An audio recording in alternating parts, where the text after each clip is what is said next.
Chronique du patrimoine.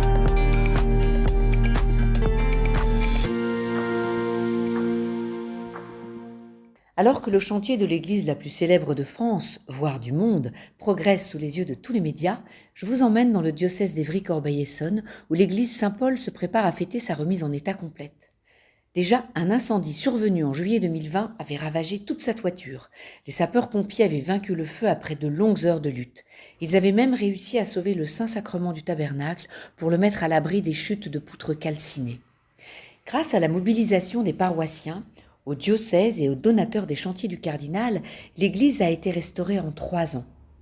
La reconsécration par Monseigneur Michel Ponsard, célébrée en septembre 2023, a précédé une messe d'action de grâce pour rendre hommage aux soldats du feu présents 3 ans plus tôt dans les lieux ravagés par les flammes.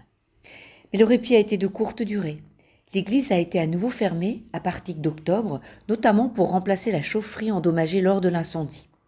Aujourd'hui, la rénovation du chauffage est quasiment terminée et l'Église a pu compter sur les paroissiens qui, par leurs dons, qui d'une icône ou d'une statue de Sainte Bakita, ont contribué à l'embellissement de l'Église pendant les travaux.